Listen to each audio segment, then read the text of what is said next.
আওয়ামী লীগ সরকার আসার পর বাংলাদেশের মানুষের ভাগ্য পরিবর্তনে কাজ করে যাচ্ছে। আমি কৃতজ্ঞতা জানাই আপনাদের কাছে।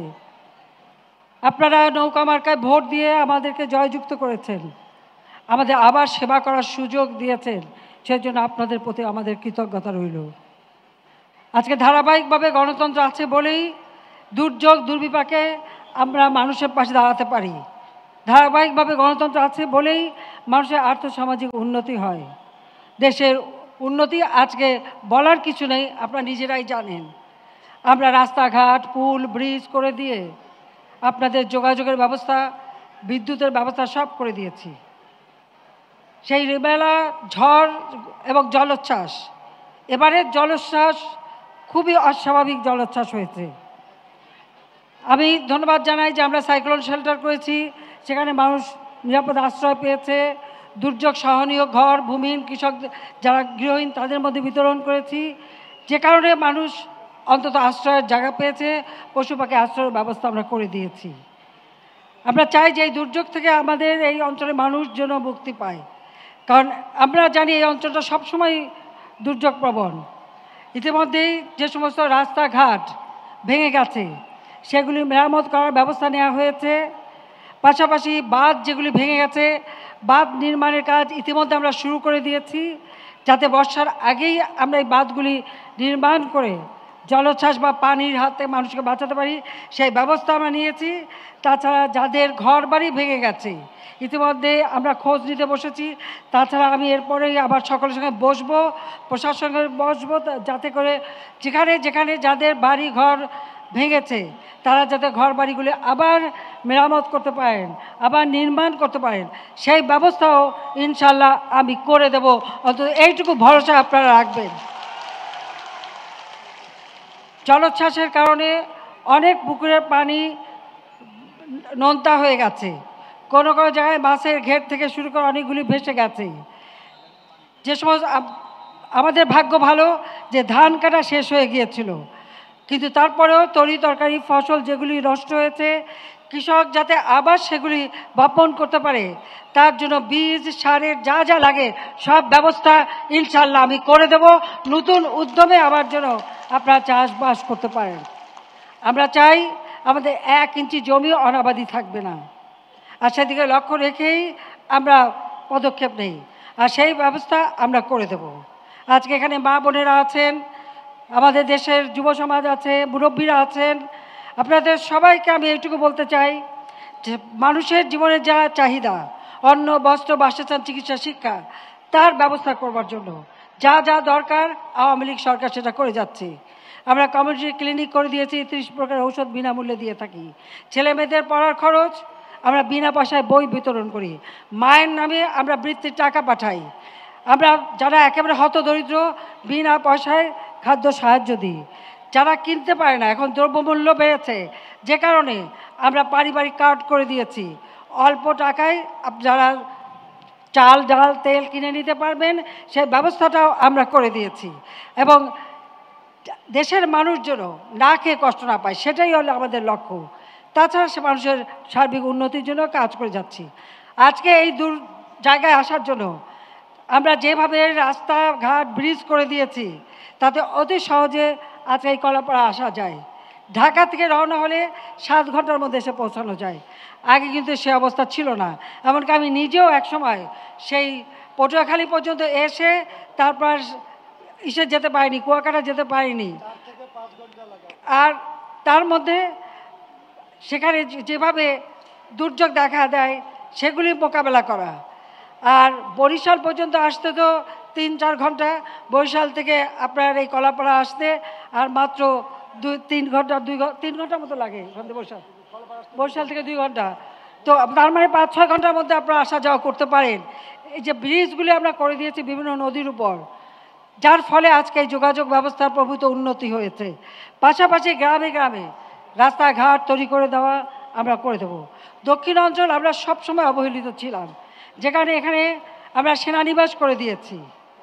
আমরা আমাদের নেভির আর একটা এখানে নেভির জন্য আলাদা একটা ইউনিট করে দেওয়া হয়েছে, নেভাল বেস করে দিয়েছি, এয়ারফোর্সের র্যাডার স্থাপন করে দিয়েছি। পায়রা তাপবিদ্যুৎ কেন্দ্র আমরা করে দিচ্ছি। তাছাড়া আমরা নতুন বন্দর, আমাদের মংলা চট্টগ্রাম বন্দর ছিল, আমরা তৃতীয় বন্দর কিন্তু আপনাদের এই এলাকায় হয়েছে, যদিও তার নাম দিয়েছি পায়রা বন্দর, কারণ পায়রা শান্তির দূত, সেই জন্য আমি নাম দিয়েছি পায়রা বন্দর। এই বন্দরটা করার জন্য আমরা নদী ড্রেজিং করা এবং নৌপথ যাতে সচল হয় তার ব্যবস্থা আমরা নিয়েছি। এই উন্নয়নের ফলে আজকে যে কোনো দুর্যোগ দুর্বিপাকে মানুষ আশ্রয় নিতে পারে এবং এই বিভিন্ন জায়গায় আমরা যে উন্নয়নটা করছি সেখানে ক্ষতিগ্রস্ত মানুষদের আলাদাভাবে ঘর বাড়ি আমরা তৈরি করে দিচ্ছি। বাংলাদেশে একটি মানুষও ভূমিহীন থাকবে না, গৃহহীন থাকবে না। আশ্রয়ণ প্রকল্পের মাধ্যমে বিনা পয়সায় 2 কাঠা জমি আর ঘর তৈরি করে দিচ্ছি। আর সেই ঘরগুলি এই উপকূলীয় অঞ্চলে যাতে দুর্যোগ সহনীয় হয় সেই ঘরই আমরা করে দিয়েছি। আমি আসার সময় ভালোভাবে দেখছিলাম যে ঘরগুলি কোনো ক্ষতিগ্রস্ত হয়েছে কিনা, আমি দেখলাম না, ক্ষতিগ্রস্ত হয়নি, সেগুলি দুর্যোগ সহনীয় ঘর। সেইভাবেই আমি আপনাদের জন্য কাজ করে যাচ্ছি। আমরা চাই আজকে যারা ক্ষতিগ্রস্ত তাদের ক্ষতিটা পুড়িয়ে নেওয়ার জন্য যা যা দরকার সেটা আওয়ামী লীগ করবে, আমাদের সরকার করবে, সেটা আমি আপনাদের পাশে আছি বলতে পারি। আজকে অনেক কড়া রোদ উঠে গেছে, এর মধ্যে কষ্ট করে আপনারা এসেছেন। আমি শুধু আপনাদের একটু বলবো যে এই অঞ্চলটার সার্বিক উন্নয়নে আওয়ামী লীগ সরকার এসেছে বলেই সেটা সম্ভব হয়েছে। এর আগে তো অনেকেই ছিল, কেউ তো এদিকে দৃষ্টি দেয়নি। এই অঞ্চলে মানুষ প্রতিনিয়ত প্রকৃতির সাথে যুদ্ধ করে বেঁচে থাকে, প্রতিনিয়ত জীবন যুদ্ধে লিপ্ত হয়। আজকে অন্তত বলতে পারি সেই প্রাকৃতিক দুর্যোগ আসবে, কিন্তু সেটাকে মানুষের জীবন মান রক্ষা করা সেটাই আমাদের লক্ষ্য, সেই কাজটাই আমরা করে যাচ্ছি। এই গরমের মধ্যে আপনাদের কষ্ট হোক সেটা আমি চাই না। আজকে এখানে আমাদের প্রেসিডেন্ট নাই না, অসুস্থ মাহবুব, যাক মাহবুবের জন্য দোয়া চাই। আর তাছাড়া আপনারা সবাই ভালো থাকেন। আমি এটুকুই বলবো যে দেশের মানুষের কাজের জন্য আওয়ামী লীগ সবসময় নিবেদিত প্রাণ। আমরা আপনাদের পাশে আছি, আপনাদের পাশে থাকব এবং সব ধরনের সহযোগিতা যা যা প্রয়োজন সেটা আমি করে দেব। আমি রোদে আর আপনাদের কষ্ট দিতে চাই না, মাত্র একদিনের নোটিশে আপনারা বিভিন্ন জায়গা থেকে কষ্ট করে এসেছেন, আমি আপনাদের প্রতি কৃতজ্ঞতা জানাই।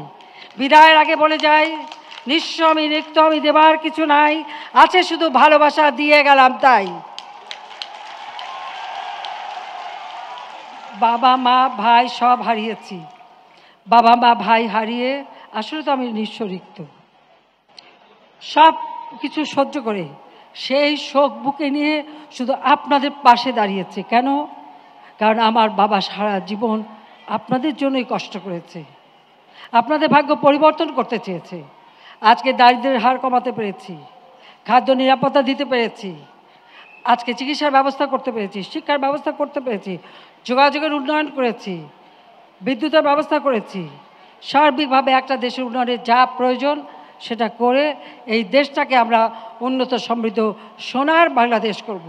ডিজিটাল বাংলাদেশ করে দিয়েছি, আগামীতে স্মার্ট বাংলাদেশ করে দেব। আমাদের তরুণ সমাজ তাদের কর্মসংস্থানের জন্য কর্মসংস্থান ব্যাংক থেকে বিনা জামানতে 2 লাখ টাকা পর্যন্ত ঋণ নেওয়া যায়। নিজেরা ঋণ নিয়ে নিজেরা কাজ করবেন।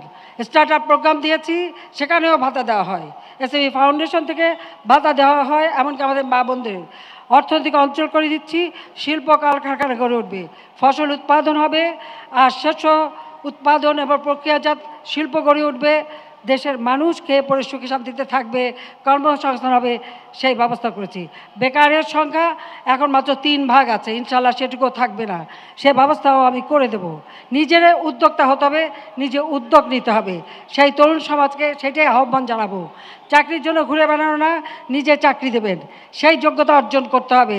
আমরা incubation centre, computer training, computer lab স্কুলে স্কুলে সব করে দিয়েছি, যাতে করে আমাদের আধুনিক প্রযুক্তি জ্ঞান সম্পন্ন জনগোষ্ঠী গড়ে ওঠে। দেশকে এগিয়ে নিয়ে যেতে হবে, জাতির পিতার আদর্শ বাস্তবায়ন করে মুক্তিযুদ্ধের চেতনায় অসাম্প্রদায়িক সোনার বাংলাদেশ ইনশাল্লাহ গড়ে তুলব। আর কষ্ট না দিয়ে আজকে আবারও আমি কৃতজ্ঞতা জানাই মা বোনেরা, আপনাদের, আমাদের যারা মুরব্বীরা আছেন সবাইকে। সবাই ভালো থাকেন, সুস্থ থাকেন, আবার দেখা হবে। খোদা হাফেজ। জয় বাংলা, জয় বঙ্গবন্ধু, বাংলাদেশ চিরজীবী হোক।